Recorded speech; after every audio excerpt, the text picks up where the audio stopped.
بسم الله الرحمن الرحيم الحمد لله رب العالمين والعاقبة للمتقين ولا عدوان إلا على الظالمين وأشهد أن لا إله إلا الله وحده لا شريك له وأشهد أن محمدا عبده ورسوله صلى الله عليه وعلى آله وعلى أصحابه ومن اهتدى بهديه واستنى بسنته إلى يوم الدين أما بعد. معزز ناظرین و مشاہدین، لگاتار ہر اتوار کو آپ کے سامنے اللہ کی فضل و کرم اور اس کی توفیق سے نبی اکرم صلی اللہ علیہ وسلم کی پیاری پیاری وصیتیں آپ کے سامنے بیان کی جا رہی ہیں. آپ کے مرض الموت کی وصیتوں کا تذکرہ ہم نے گزشتہ درس سے شروع کیا تھا، اور پہلی وصیت جو آپ نے فرمائی تھی مرض الموت میں کہ قبروں پر مسجد بنانا، اس سے آپ نے منع کیا اور لعنت بھیجی یہود و نصارہ پر جنہوں نے اپنے اپنے انبیاء کی قبروں کو مسجد بنا لیا. اس پر کچھ تفصیلی گفتگو آپ کے سامنے ہوئی تھی. آج انشاءاللہ مرض الموت میں آپ صلی اللہ علیہ وسلم نے جو کچھ اور مزید وصیتیں فرمائی تھیں ان کو ہم ذکر کرنے کی کوشش کریں گے.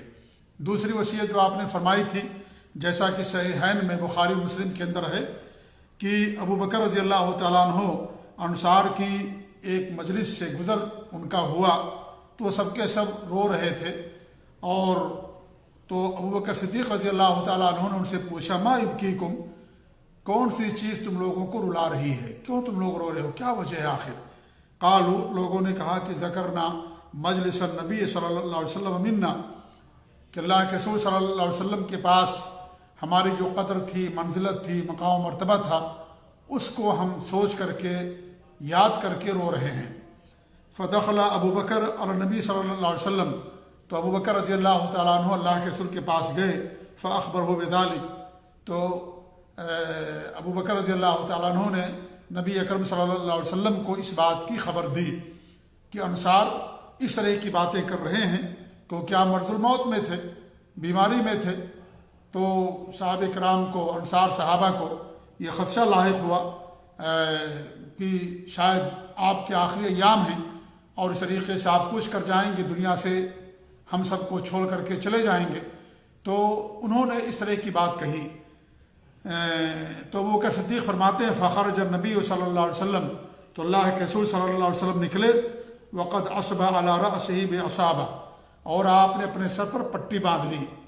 سخت بخار تھا آپ کو، تو آپ نے سر پر پٹی باندھ رکھی، اور اس کے بعد پھر آپ باہر تشریف لے گئے، یعنی حجرے سے آپ باہر نکلے. فصعد المنبر، آپ منبر پر تشریف لے گئے، منبر پر آپ چڑھ گئے. اور آپ کا یہ معمول تھا کہ جب بھی آپ مسجد کے اندر لوگوں کو وعظ و نصیحت کرتے یا لوگوں کو خطاب کرتے تو آپ منبر پر چڑھ کر کے کرا کرتے تھے. کبھی بھی آپ نے مسجد میں نیچے کھڑے ہو کر کے خطبہ نہیں دیا یا لوگوں کو نصیحت نہیں فرمائی. آپ نے جب بھی لوگوں کو نصیحت کی مسجد کے اندر تو آپ منبر پر چڑھ کر کے لوگوں کو آپ نے وصیت فرمائی، نصیحت فرمائی. اور یہی آپ کی سنت ہے، کیونکہ منبر پر چڑھنے سے انسان کی ایک تو آواز دور تک پہنچتی ہے، کھڑا ہوتا ہے، سارے لوگ اس کو دیکھتے ہیں. تو آپ کی سنت مبارکہ یہی تھی کہ جب بھی آپ مسجد میں درس دیتے، لوگوں کو نصیحت کرتے، تو آپ منبر پر کھڑے ہو کر کے چڑھ کر کے آپ نصیحت کیا کرتے تھے. تو کہتے ہیں کہ آپ منبر پر تشریف لے گئے. وَلَمْ يَسْعَدْهُ بَعْدَ ذَلِكَ الْيَوْمِ، پھر اس کے بعد کبھی آپ منبر پر تشریف لے کر کے نہیں گئے. آخری بار آپ نے منبر پر آپ تشریف لے گئے، اس کے بعد پھر کبھی آپ منبر پر تشریف نہیں لے گئے. کیوں؟ اس وجہ سے کہ پھر اس کے بعد آپ کو موقع نہیں ملا اور آپ کے مرض میں اضافہ ہوتا گیا، جس کی وجہ سے پھر آپ لوگوں کو واضح و نصیحت نہیں کر سکے، اور یعنی بیماری بڑھنے کی وجہ سے. فحمد اللہ اثنا علیہ، تو اللہ رب العالمین کی حمد و ثنا بیان کیا، آپ نے تعریف کی. ثم قال، پھر کیا فرمایا؟ اوصیکم بالانصار، میں تم سب کو انصار کے بارے میں وصیت کرتا ہوں. فانہم کرشی وعیبتی، وہ میرے دل ہیں اور میرے رازداں ہیں، میرے حمایتی ہیں، میرے رازداں ہیں، میرے دل ہیں وہ. وقد قضوا الذی علیہم، اور انہوں نے اپنا حق ادا کر دیا. وبقی الذی لہم، اور ان کا حق باقی ہے. فاقبلوا من محسنہم، لہذا ان کے جو محسن ہیں، نیکوکار ہیں، ان کو قبول کرو. وتجاوزوا عن مسیئہم، اور جو ان کے خطا کار ہیں، ان سے غلطی ہو جائے، خطا ہو جائے تو اس کو درگزر فرما دو. تو آپ نے دوسری وصیت جو مرض الموت کے اندر کی وہ انصار کے ساتھ حسن معاملہ کی، انصار کے ساتھ اچھے طور پر پیش آنے کی آپ نے وصیت فرمائی۔ ایک حدیث میں آپ نے یہاں تک فرمایا، یہ بھی بخاری ہی کی روایت ہے، کہ لوگ بڑھتے چلے جائیں گے اور انصار گھٹتے جائیں گے، یہاں تک کہ کھانے میں نمک کے برابر ہو جائیں گے، لہذا تم میں جو نفع نقصان پہنچانے والے کام کا والی ہو، یعنی تم میں سے جو ذمہ دار ہو، والی ہو، تو کیا کرے؟ وہ ان کے نیکوکاروں سے قبول کرے اور ان کے خطا کاروں سے درگزر کرے، یعنی ان کے ساتھ نرمی کا برتاؤ کرے اور اس طریقے سے ان کے مقام کو، ان کے مرتبے کو جانے۔ تو آپ کی جو دوسری وصیت تھی وہ انصار صحابہ کے تعلق سے تھی، لیکن صرف انصار صحابہ اس کے اندر داخل نہیں ہیں، بلکہ اس کے اندر تمام صحابہ کرام داخل اور شامل ہیں۔ تمام صحابہ کے ساتھ حسن سلوک سے پیش آنے، ان کے ساتھ نرمی کرنے اور اس طریقے سے ان کے حقوق اور مرتبے کو جاننے کی گویا کہ آپ نے سب کے لیے وصیت فرمائی۔ صرف انصار صحابہ ہی نہیں، اس لیے کہ انصار صحابہ سے زیادہ اونچا مقام مہاجرین کا ہے۔ مہاجرین انصار بھی ہیں، انہوں نے اللہ کی مدد کی، نبی کی مدد کی، مسلمانوں کی مدد کی، مکے کے اندر بھی، اور انصار سے پہلے وہ ایمان لے کر کے آئے۔ اسی لیے اللہ رب العالمین نے جہاں بھی انصار مہاجرین کا تذکرہ کیا ہے، پہلے مہاجرین کو ذکر کیا ہے، اس کے بعد انصار کو ذکر کیا ہے۔ انصار نے بھی بڑی مدد کی، ان کا بھی بڑا فضل و مقام ہے، مرتبہ ہے، سب کے سب صحابہ ہیں، سب کے سب جنت کے بالا خانے میں ہیں، لیکن فضل کے لحاظ سے، اولویت کے لحاظ سے، مقام مرتبے کے لحاظ سے انصار سے صحابہ کرام کا مقام اور مرتبہ مہاجرین کا زیادہ اونچا ہے۔ انہوں نے اس وقت نبی پر وہ ایمان لائے جب مکہ کی قوم نے یا مکہ کے لوگوں نے آپ کا انکار کر دیا، آپ کو جھٹلایا، اس وقت لوگ ایمان لے کر کے آئے۔ اسی لیے وہ انصار بھی ہیں، مدد کی، چونکہ ہجرت جو ہے یہ نصرت سے بڑی فضیلت والا عمل ہے، اس لیے یہ وصف ان پر غالب آ گیا، ورنہ انہوں نے بھی مدد کی ہے، دین کی، اللہ کی مدد کی، اللہ کے دین کی مدد کی، نبی کی مدد فرمائی، اپنے مال سے، جان سے، ایمان لا کر کے ہر طرح سے انہوں نے مدد کی، اور ایمان لانے سے لے کر کے ہجرت بھی انہوں نے کیا، اور ہجرت یہ نصرت سے اونچا عمل اور بہتر عمل ہے، اس لیے ان کا مقام اور زیادہ ہے انصار کے مقابلے میں، لیکن اور وہ بھی اس کے اندر داخل اور شامل ہے۔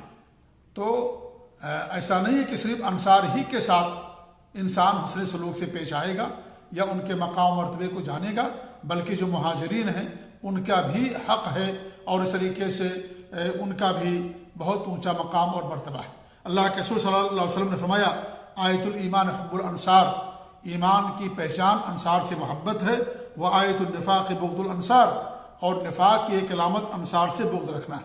صحیح بخاری اور صحیح مسلم کی روایت ہے۔ اس طریقے سے ایک دوسری حدیث کے اندر آپ نے فرمایا، وہ بھی بخاری مسلم ہی کی حدیث ہے، کہ لا یحبہم الا مومن، کہ انصار سے مومن ہی محبت کرے گا، ولا یبغضہم الا منافق، اور ان سے بغض کون رکھے گا؟ منافق رکھے گا۔ من احبہم احبہ اللہ، جو ان سے محبت کرے گا اللہ تعالیٰ اس کو اپنا محبوب بنا لے گا۔ ومن ابغضہم ابغضہ اللہ، اور جو ان سے بغض رکھے گا، حسد کرے گا، اللہ تعالیٰ ان سے بغض رکھے گا۔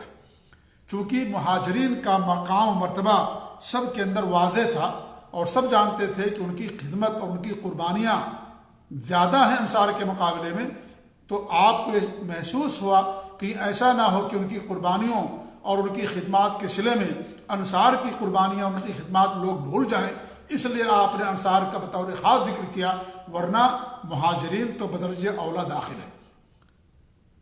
تو صحابہ سے محبت کرنا یہ ایمان ہے، تمام صحابہ سے۔ صحابہ سے نفرت وہی کرے گا جو منافق ہوگا، جو کافر ہوگا وہی صحابہ سے چڑھے گا، وہی صحابہ سے بغض اور عداوت رکھے گا۔ اللہ رب العالمین نے سورۃ الفتح کے اندر بیان فرمایا، لیغیظ بہم الکفار، اللہ رب العالمین نے صحابہ کی مثال دی ہے، اور مثال دینے کے بارے میں کیا فرمایا کہ ان سے کفار بغض رکھتے ہیں، غیظ و غضب میں رہتے ہیں کفار، اور ان کی بڑھتی ہوئی تعداد سے وہ نفرت کرتے ہیں، چیز ان کو اچھی نہیں لگتی ہے۔ اس سے معلوم ہوا کہ صحابہ سے بغض رکھنا، صحابہ سے نفرت رکھنا، یہ کافر کی علامت ہے، یہ وہی کرتا جو کافر ہوتا ہے۔ صاف اللہ نے فرمایا لیغیظ بہم الکفار، کہ تاکہ ان کے ذریعے سے کفار غیظ و غضب کے اندر مبتلا ہو۔ تو صحابہ سے محبت ایمان ہے، ان سے جو نفرت کرے گا، بغض اور عداوت رکھے گا، اس کا مطلب یہ ہے کہ وہ منافق ہے، وہ کفر کرنے والا انسان ہے وہ، اور یہ وہ کفر ہے جو بڑا کفر، بڑا نفاق ہے۔ یہ اگر کوئی صحابہ سے اس لیے نفرت کرتا ہے کیونکہ صحابہ نے اسلام کی مدد فرمائی، اسلام کی مدد کی، نبی کی مدد کی، اللہ کے دین پر ایمان لائے اور اسلام کی اشاعت کے لیے قربانیاں دی، اگر اس وجہ سے وہ صحابہ سے نفرت کرتا تو بڑا نفاق ہے۔ یہ صحابہ سے بغض رکھنا، نفرت رکھنا، یہ بڑا نفاق ہے، یعنی ایسا انسان مسلمان باقی نہیں رہ جاتا اور وہ پھر منافق ہوتا ہے وہ، کیونکہ صحابہ سے محبت کرنا یہ دل سے ہوتا ہے، اب اس کے دل میں اللہ اور اس کے رسول سے، صحابہ سے محبت کے بجائے نفرت ہے، لہذا یہ بڑا کفر ہے، بڑا نفاق ہے، اور جو بڑا نفاق کا مرتکب ہوتا ہے وہ جہنم کے سب سے نچلے طبقے کے اندر رہے گا۔ اس لیے میرے بھائیو، صحابہ کے مقام اور مرتبے کو جاننے کی ضرورت ہے، وہ ہمارے لیے معیار حق ہیں، معیار ہدایت ہیں، ان کا بڑا مقام مرتبہ ہے۔ اللہ نے اپنے نبی کی صحبت کے لیے ان کو منتخب کیا۔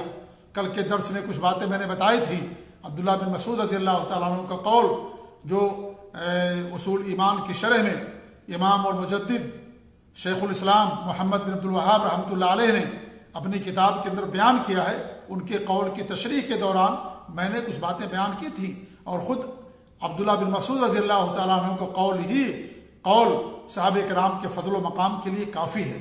قرآن تو کے اندر کافی آیتیں ہیں، پورا قرآن صحابہ کے فضل و مقام پر واضح دلیل ہے۔ ہمارے نبی کی سنتیں، نبی کے ساتھ ان کا اٹھنا بیٹھنا، قربانیاں ان کی خدمات، جہاد میں شرکت، نبی کے ساتھ ان کا سفر، تمام چیزیں کس طریقے سے انہوں نے نبی کے ساتھ محبت کیا اور نبی کے اشارے پر اپنی جان بھی اللہ کی راہ میں قربان کر دیا کرتے تھے۔ لہذا صحابہ کے مقام مرتبے کو پہچاننے کی ضرورت ہے۔ وہ بدنصیب انسان ہے، وہ زندیق ہے، وہ بددین ہے جو صحابہ کرام کی تنقیص کرتا ہے، جو صحابہ کرام پر کفر کے فتوے لگاتا ہے، جو صحابہ کرام پر لعنت بھیجتا ہے، جو صحابہ کرام کو گالیاں دیتا ہے، جو صحابہ کرام پر الزام تراشی کرتا ہے، صحابہ کرام کے مقام مرتبے کو گھٹاتا ہے، اپنی زبان درازی کرتا ہے۔ وہ کوئی بھی ہو، کوئی بھی انسان ہو، کوئی بھی شخص ہو، کائن من کان، کتنا ہی معاشرے میں اس کا اونچا مقام مرتبہ کیوں نہ ہو، کسی جماعت کا سربراہ ہو، بانی ہو، مؤسس ہو، یا اس طریقے سے بڑا سے بڑا عالم دین ہی کیوں نہ ہو، ایسے انسان کا علم اس کے لیے وبال جان ہے جو صحابہ کرام کے فضل و مقام کو نہ جانے، ان کے مرتبے کو نہ پہچانے، جن کے ذریعے سے اللہ رب العالمین نے قرآن کی حفاظت کی، قرآن لکھوایا صحابہ کرام کے ذریعے سے ہمارے نبی نے، اور جن کے ذریعے سے اللہ رب العالمین نے دین اسلام کو غالب کیا دنیا کے اندر، جنہوں نے اسلام کی اشاعت کے لیے سفر کیا، اپنے گھر بار کو چھوڑا، وطن کو چھوڑا، ملکوں میں نکل گئے اسلام کی اشاعت اور تبلیغ اور دعوت کے لیے، جن کے ذریعے سے اسلام دنیا کے اندر غالب ہوا، جن کے ذریعے سے دنیا کے اندر اسلام پہنچا، جن کے لیے اللہ رب العالمین نے جنت کا وعدہ فرمایا، وَكُلًّا وَعَدَ اللَّهُ الْحُسْنَىٰ، ہر ایک کے لیے اللہ رب العالمین نے جنت کا وعدہ فرمایا، جو ہمارے لیے معیار ہدایت ہیں۔ فَإِنْ آمَنُوا بِمِثْلِ مَا آمَنْتُمْ بِهِ فَقَدِ اهْتَدَوْا، جن کی نافرمانی اور جن کی راستے کی مخالفت پر جہنم کی وہی سنائی گئی، جن کے راستے کو اپنانے کا حکم دیا گیا، ضروری قرار دیا گیا کہ ہدایت مضمر ہے صحابہ کے راستے کو اپنانے میں، وہی انسان ہدایت پر ہوگا، صحیح راستے پر ہوگا، جو صحابہ کرام سلف صالحین کے نقش قدم پر چلے گا۔ اتنا ان کا اونچا مقام اور مرتبہ ہے۔ اس کے باوجود بھی اگر صحابہ کرام کی ذات میں کوئی تنقیص کرتا ہے، عیب جوئی کرتا ہے اور ان پر الزام لگاتا ہے، برے القاب سے یاد کرتا ہے اور اس طریقے سے ان کے اوپر الزام تراشیاں کرتا ہے، آپ سمجھ جائیے کوئی انسان کیسا ہوگا۔ کچھ لوگ تاریخ کے حوالوں سے صحابہ کرام پر جو ہے الزام تراشیاں کی۔ ہندوستان میں ابو الاعلیٰ مودودی صاحب نے یہی کام کیا خلافت و ملوکیت کے اندر، اور کہا کہ ہم نے تو کوئی نیا کام نہیں کیا، جو کتابوں جو تاریخ کے اندر لکھا ہے اس تاریخ کو میں نے لوگوں کے سامنے پیش کر دیا۔ افسوس کا مقام ہے یہ، قرآن کو بھول گئے، نبی کی حدیثوں کو پشے پش ڈال دیا، قرآنی تعلیمات کو اکثر فراموش کر دیا۔ تاریخ جسے رافضیوں نے لکھا، دشمنان صحابہ نے لکھا اور دشمنان اسلام نے لکھا، ان کی تاریخ کو آپ نے قرآن اور وحی اور سنت کا درجہ دے دیا، اور قرآن کی آیتوں کو آپ نے چھوڑ دیا، نبی کی تعلیمات چھوڑ دیا آپ نے، جبکہ تاریخ میں ساری چیزیں موجود ہیں، ان میں تو صحابہ کرام کے بارے میں بھی موجود ہے بہتر باتیں، ان کو آپ نے نہیں لیا، قرآن کی آیتوں کو چھوڑ دیا، نبی کی حدیثوں کو چھوڑ دیا، اور بڑے بڑے صحابہ کرام پر الزام تراشی کی۔ معاویہ رضی اللہ تعالیٰ عنہ، عمر بن عاص رضی اللہ تعالیٰ عنہ، مغیرہ بن شعبہ رضی اللہ تعالیٰ عنہ، عثمان غنی جو خلیفہ راشد ہیں، ان تک نہیں بخشا آپ نے۔ اللہ المستعان، یعنی تو ایسی ہو گیا کہ کتنے بڑے افسوس کی بات تھی، ان کے اندر کیڑے نکالنے کی کوشش کی، ان میں تو کوئی کیڑے نہیں نکال سکتا، کیونکہ وہ سب کے سب جنت کے بالا خانوں میں ہیں، اللہ ان کی مغفرت کی، اللہ ان کے لیے جنت بنایا، وہ سب مخبتین ہیں، محسنین ہیں، متقین ہیں۔ قرآن میں جتنی بھی نیک اوصاف بیان کیے گئے ہیں وہ سب کے سب سے پہلے صحابہ کرام پر صادق آتے ہیں۔ ان پر تھوکنا ایسی ہے جیسے انسان سورج پر تھوکتا ہے، سورج پر تھوکنے والا اپنے چہرے پر تھوکتا ہے، وہ تو کچھ نہیں کر سکتا۔ صحابہ کرام کا تو مقام اللہ تعالیٰ کے یہاں، اللہ نے نہ صرف قرآن کریم بلکہ سابقہ آسمانی کتابوں میں بھی صحابہ کرام کے مقام مرتبے کو بیان کیا، ان کی نشانیاں بیان کی، تورات انجیل کے اندر، زبور میں جو سابقہ آسمانی کتابیں ہیں، جیسے ہمارے نبی کی نشانیاں بیان کی ویسے ان کی نشانیاں بیان کی، لہذا ان کی تلخیص کرنا زندیقیت ہے، یہ دین سے دوری ہے، یہ وہی انسان کرے گا جو جس کا ایمان، جس کے دل میں ایمان نہیں ہوگا، وہی انسان صحابہ کرام پر الزام تراشی کرے گا، وہی انسان صحابہ کرام کے بارے میں اس طرح کا عقیدہ رکھے گا۔ یہ تو وہی مثال ہوگی گندے کیڑے کی، جیسے گندا کیڑے کو صرف گندگی نظر آتی ہے اور اسے پھول پتیاں خوشبو کی چیزیں نظر نہیں آتی، نعوذ باللہ من ذالک۔ قرآن کریم پورا بھرا پڑا ہے، قرآن کریم کی آیتیں کافی نہیں ہیں، نبی کی حدیثیں کافی نہیں ہیں صحابہ کرام کے مقام مرتبے کے لیے، تاریخ پوری بھری پڑی ہے، صحابہ کرام کے اقوال، تابعین، تبع تابعین کے اقوال، ان کے آثار کیا ان کے مقام مرتبے کو بیان کرنے کے لیے کافی نہیں ہے؟ اس کے باوجود بھی صحابہ کرام پر اس طریقے سے عیب جوئی کرنا، جن کے لیے اللہ نے جنت کا وعدہ کیا، اللہ کو معلوم تھا کہ بعد میں کیا ہونے والا، اللہ رب العالمین کو سب کچھ معلوم تھا، اس کے باوجود بھی اللہ رب العالمین کے لیے جنت کا وعدہ فرمایا۔ اس لیے اس کا مطلب یہ ہوا کہ اللہ نے سب کچھ معاف کر دیا، اللہ نے سب کچھ معاف کر دیا، اللہ دلوں پر مطلع اور آگاہ ہے۔ جب اللہ نے سب کچھ معاف کر دیا تو پھر آپ کو اور ہم کو کچھ کہنے کی کیا ضرورت باقی رہتی؟ اور پھر ہمارا ایمان اور صحابہ کرام کا ایمان آپ ذرا غور کریں، کیا ہم رکھتے ہیں، حق رکھتے ہیں کہ ان کے بارے میں کچھ کہیں؟ ہم تو ان کے پاؤں کے دھول کے برابر بھی نہیں ہیں۔ عمر بن عبدالعزیز رحمۃ اللہ علیہ سے کسی نے پوچھا کہ معاویہ رضی اللہ تعالیٰ عنہ کے تعلق سے، تو انہوں نے کیا فرمایا تھا کہ جس گھوڑے پر چڑھ کر کے معاویہ رضی اللہ تعالیٰ عنہ نے جہاد کیا نبی کے ساتھ، اس کے دھول کے برابر بھی عمر کی پوری زندگی نہیں ہو سکتی، پوری زندگی نہیں ہو سکتی۔ یہ صحابہ کرام کا مقام مرتبہ۔ حضرت امام ابو حنیفہ رحمۃ اللہ علیہ نے فرمایا کہ صحابہ نے جو ایک لمحہ نبی کے ساتھ گزارا، انسان پوری زندگی اللہ کی بات کرتا رہے تو بھی ان کے مقام کو نہیں پہنچ سکتا ہے۔ اللہ کا فضل اور کرم، یہ بڑا احسان، نبوت کے بعد صحبت نبی کی معیت، یہ سب سے اونچا درجہ ہے۔ نبوت کے بعد یہی مقام مرتبہ، ولایت کا یہی اونچا مقام مرتبہ کہ نبی کو، اللہ کی نبی کی صحبت کے لیے اللہ رب العالمین نے جن کو منتخب کیا، وہ سب سے مقدس لوگ، سب سے افضل لوگ ہیں اس امت کے، اور اس کائنات میں انبیاء کے بعد سب سے اونچا مقام مرتبہ ان کا۔ اس لیے میرے بھائیوں، ہمیں صحابہ کرام کے مقام مرتبے کو جاننے کی ضرورت ہے، دنیا میں لوگوں کے سامنے اس کو پہنچانے کی ضرورت ہے۔ آج کتنے لوگ ہیں، دو فرقے تو ایسے ہیں جو صحابہ کرام کو گالیاں دیتے ہیں، ایک تو روافض شیعہ اور ایک خوارج بھی صحابہ کرام کی تکفیر کرتے ہیں، انہیں بھی گالیاں دیتے، انہیں کافر کہتے تک، یہ خوارج۔ اور بھی کچھ لوگ ہیں جو صحابہ کرام پر الزام تراشیاں کرتے ہیں مختلف بہانوں سے، کبھی تاریخ کے حوالے سے، کبھی کسی اور حوالے سے، کبھی فقہ کے حوالے سے، کبھی کسی چیز کے حوالے سے صحابہ کرام کے بارے میں اس طریقے کی غلط عقیدے رکھتے ہیں۔ میرے بھائیو، اپنے دل کو صاف رکھیے، دل کو پاک و صاف کیجیے صحابہ کرام کے تعلق سے۔ بڑے اونچے مقام مرتبے پر فائز ہیں لوگ، کوئی ان کے مقام مرتبے کو نہیں پہنچ سکتا۔ جن آنکھوں کو اللہ رب العالمین نے اپنے نبی کے دیدار کے لیے یا اپنے نبی کی صحبت کے لیے جن کو اللہ نے منتخب کیا، وہ سب سے معزز، سب سے مکرم اور سب سے افضل لوگ ہیں اس امت کے اندر۔ اس لیے ہمارے نبی نے آخر وقت میں بھی صحابہ کرام کے تعلق سے وصیت فرمائی۔ آپ نے اگرچہ انصار کا ذکر کیا، لیکن انصار کے ساتھ ساتھ اس میں پورے کے پورے صحابہ کرام بھی داخل ہیں۔ کہ آپ نے اپنی وفات سے 5 دن پہلے اس بات کی وصیت فرمائی تھی۔ اللہ تعالیٰ سے دعا ہے کہ اللہ رب العالمین ہمیں ان وصیتوں پر عمل کرنے کی توفیق دے۔ صحابہ کرام کا دفاع کرنا یہ ضروری ہے۔ اللہ نے صحابہ کرام کا دفاع کیا، نبی نے صحابہ کرام کا دفاع کیا، اہل ایمان کا اللہ نے دفاع کیا۔ اہل ایمان میں سب سے پہلے صحابہ کرام داخل ہیں، اس لیے ان کا دفاع کرنا ہر مومن پر فرض ہے، اور وہ ہمارے دفاع کے محتاج نہیں ہیں۔ وہ یہ اگر ہم دفاع کریں گے تو ہمارے ایمان کی دلیل ہوگی۔ اگر ہم ان کا دفاع کریں گے، ان کے مقام مرتبے کو بیان کریں گے تو یہ ہمارے ایمان کی دلیل ہوگی۔ صحابہ کرام ہمارے دفاع کے محتاج نہیں ہیں، اللہ نے ان کا دفاع کیا، اللہ نے ان کے لیے بالا خانے جنت کے اندر بنا رکھے ہیں، سب کے لیے جنت کا وعدہ کیا اللہ رب العالمین، اور اللہ رب العالمین وعدہ خلافی نہیں کرتا، اللہ وعدے کو پورا کرتا ہے۔ نبی نے سب کے لیے جنت کی بشارت سی دی۔ نبی نے چند صحابہ کرام کو، عشر مبشرہ کو جنت کی بشارت سنائی۔ اس طریقے سے اور جو کچھ صحابہ ہیں، عبداللہ بن سلام، عکاشہ بن محصن اور دیگر صحابہ کرام، ان کو اللہ کے رسول صلی اللہ علیہ وسلم نے جنت کی بشارت سنائی۔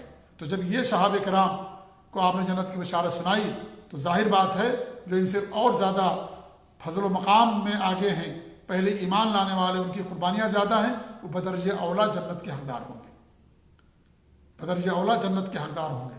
لہذا تمام صحابہ کرام جنت کے بالا خانوں میں، یہ ہمارا ایمان ہے، ہمارا عقیدہ ہے۔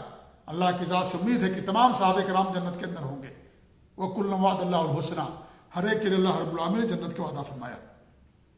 لہذا ان کا دفاع کرنا یہ ہمارے ایمان کی دلیل ہے، گویا کہ ہمارے اندر ایمان باقی، اگر ہم کوئی ان کا دفاع کرتا ہے وہ ہمارے دفاع کے محتاج نہیں ہیں۔ اللہ رب العالمین ان کے لیے جنت کے بالا خانے عطا کر رکھا ہے۔ جو دفاع نہیں کرے گا، جو ان پر عیب نکالے گا اور اس طریقے سے ان کے بارے میں غلط عقیدے رکھے گا، وہ اپنے ایمان کی خیر منائے، وہ اپنے ایمان کی خیر منائے۔ اگر مومن ہوگا تو ایسا کبھی نہیں کر سکتا۔ کون کرے گا؟ منافق کرے گا، اور کافر ایسا انسان کر سکتا ہے، ورنہ مومن انسان کبھی ایسا نہیں کر سکتا۔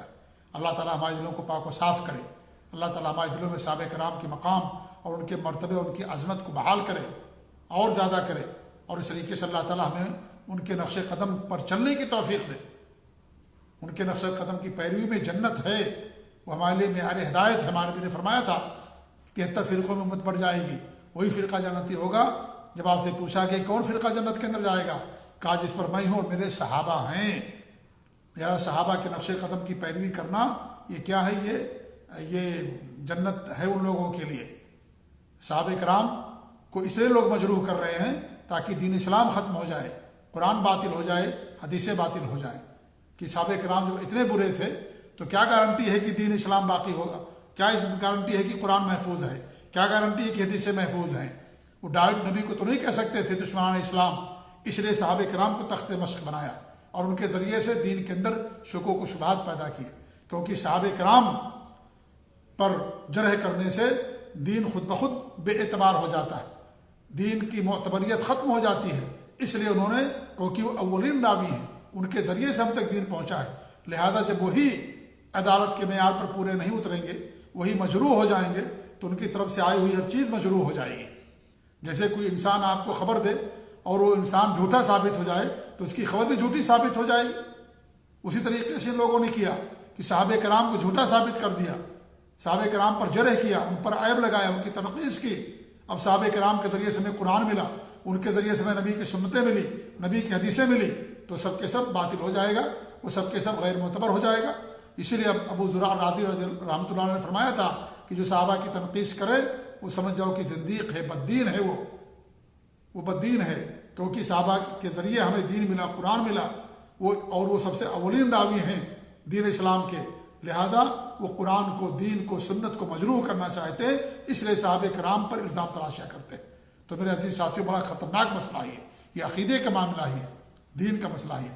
ان سے محبت دین ہے، ایمان ہے، احسان ہے، ان سے جو ہے محبت کرنا صحابہ کرام سے۔ اللہ تعالیٰ ہم سب کو توفیق آمین۔ جزاکم اللہ خیر، وصلی اللہ علیہ نبینا محمد وعلی آلہ وصحبہ اجمعین، والسلام علیکم ورحمۃ اللہ وبرکاتہ۔